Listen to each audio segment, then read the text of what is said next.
first I figure we could start with how we first got connected. And I think it's really a funny story. Yeah. With, I don't know if you remember the Food Connections dinner. Yeah. You were the first and actually only person that bid on the training package that I put up. And I would love to hear your thoughts on when you saw that and maybe what made you want to take action on it in the first place. Because you hadn't been doing striking or Muay Thai prior to that. No. I was just cruising through those silent auction things and I'd never, exactly because I'd never done that before, I thought it would be cool to try it out. And, years ago I was really, really heavy. I was a good 160 or something like that pounds heavier than I am now. And I dropped all that weight to the dangerously underweight shape that I'm in now. But I did all that with I was really just plodding on cardio, just endurance, day after day after day, which gets a little boring. I mean, it does what it needs to do, but I thought that would be fun and interesting, and it was. And you're such a relentlessly positive person, make Tony Robbins look like Eeyore or something, that it's really addictive to be around, or it's really helpful and fun to be around all that positive energy. And, exercising really hard can be really hard and uncomfortable and stuff. And it's very helpful, I think, to have that good attitude and do things that are, totally different and out of my usual sitting on the elliptical for 1,000,000 hours in the winter or biking, all day long in the summer, both of which are great and I keep doing, but I feel like it's very helpful, and it's really helpful, the attitude and the different skills and the different methods and sort of holistic approach that you take to all that. And so I've really gotten a lot out of it, and I continue to stick with your program. Yeah, and I appreciate all the trust from day one, and really just everything I've thrown at you, you've gone with, and not even kind of speaking of which, not only what I've brought to the table, but what you've reinforced and invited in me, and what even brings us to here, being in Joshua Tree, being on this retreat, inviting me to expand my mind and be able to support we can continuously grow and be able to do different things, and you being on board with that, and even again bringing us here to say, hey, we have this opportunity to make a wellness retreat, and coming out, and we had a trip prior, and I appreciate you were down to take that trip and coming back here. And that's why I wanted to create this experience and this wellness retreat where, again, if we're feeling mundane in our routine, we need a little shake up, and also being able to create a community of other people. We get to come together and be able to have that positivity, because life isn't always easy. Life isn't always positive. And as an entrepreneur and as someone that deals with stress and has life variables, it's a really powerful thing from my experience. And that's why, because you've had quite a few different experiences, from the canyon ranches of the world to the maybe different types of resorts, and being able to have this. I'd love to hear your thoughts after now having the experience for the week. What was it like? Maybe some of the takeaways that you enjoyed and some of the things that stuck out to you. Right. Well, I think probably first of all, you hit on the thing that really resonates to me, or one thing in particular that resonates is really just being around the people that all have sort of a shared goal, but coming from different directions. So I can feel like I can learn from someone who's an artist in the Upper West Side of New York, or I can learn about striking from someone who's a video person, and just be in a completely different environment with people that you don't see day to day, but you all have sort of different experiences and different things that I can learn from, and love to participate in that sort of group dynamic and ongoing conversation and making sort of a stew of ideas and thoughts and stuff, and it's a good reset. It's like you said, it's exercise and food and all that stuff can be kind of it's easy for that to slide into a drag for me. You're just like, oh man, I can't have any more cookies, and got to get back to the gym, and it's 30 degrees and drizzling, and it's not as exciting all the time. So it's great to have a recharge and a reset. And this is a great place. Obviously, all you do is look around, and it couldn't be any more different from where we live the rest of the year, just totally stark. May as well be on the moon for all the differences, which I think is really helpful to take you out of your head and get you in the moment, and think about what is really important, and reconceptualize things that could be a drag into being, really fun and positive, and what can you learn from all of this. And the crew that you put together again is super fun. Couldn't be better, you know. Yeah, I mean, and I've spent plenty of time at super high end fitness related resorts, and I've sat in the basement of a Gold's Gym and done that too. And you know, you get something out of all of them. But this is great to be in a small group of really focused, interested people.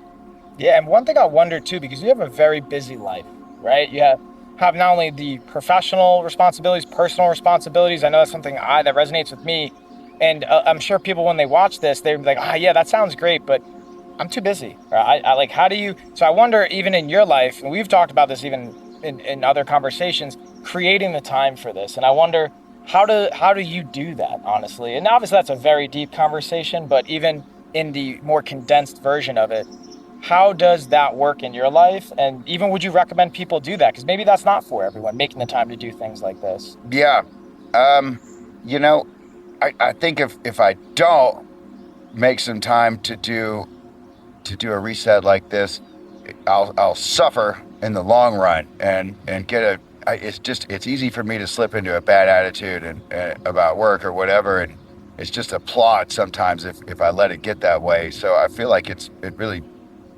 to get away and do a retreat like this is more helpful than it is a time drain.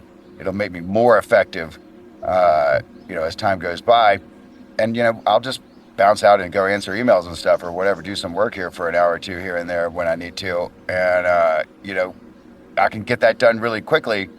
Whereas if I was just sitting at home, it might take me half a day to get around to doing some of that stuff because it's just another thing to get through. But I want to knock it out and get back to doing our fun stuff here. So I don't really feel like it's a huge time drain for me even in the medium term, really. I mean, you got to take a day to travel on the either end or something, but you know, I feel like it, you know, vastly makes up for it in terms of my effectiveness and just enjoyment of life and not being get in a rut. You know, sometimes I can take a rut, decorate it, make it home, and I want to try to get out of that space if I can, you know.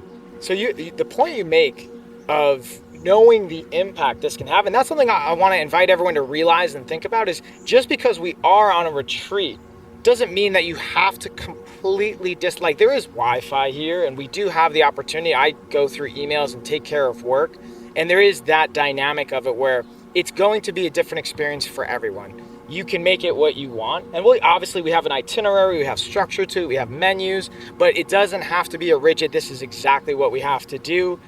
Even after this, we're gonna go get a workout in. We can go to the park later. That's a beautiful thing, taking advantage of the amazing environment and scenery around us, and eventually being able to then having this be at different locations and having different things. And the one thing I wonder is if someone's watching and they're on the fence about it, and if they're thinking, you know, that sounds great, and hey, even for the positivity of it, but I'm worried about even the fitness level. Because listen, you're in great shape, Woody. Like, the ability to be able to bike 50 miles and do that might be intimidating for a lot of people.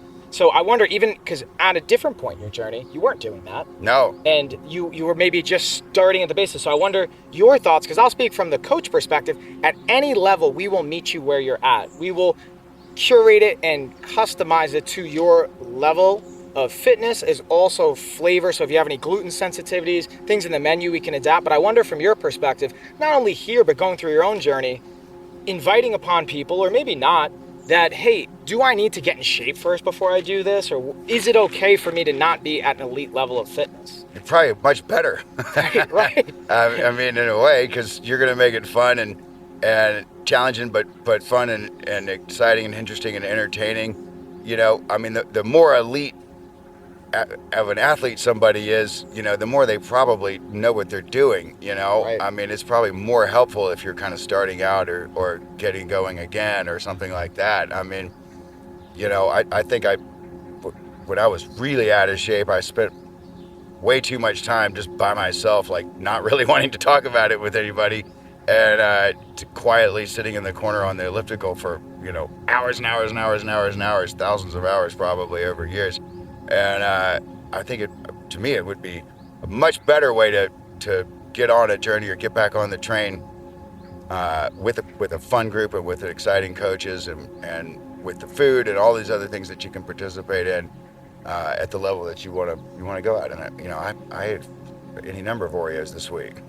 Yeah. And so that to that point, I think that's a really great point. People, I think, can have this misillusion that, oh, I have to leave all my favorite foods and items and activities behind. And that's, from my experience of it, is like the furthest thing from the truth. Whether it's, hey, if we enjoy some cookies, doesn't mean we're going to eat an entire bag, but we find ways. And even this week, we had ice cream. Yeah. We had creme brulee, we had cheesecake, we had these items that you don't necessarily associate. And that doesn't mean that there's not ways we've adapted it and increased protein, lowered sugar. And these are some tools we also invite people to bring home with them.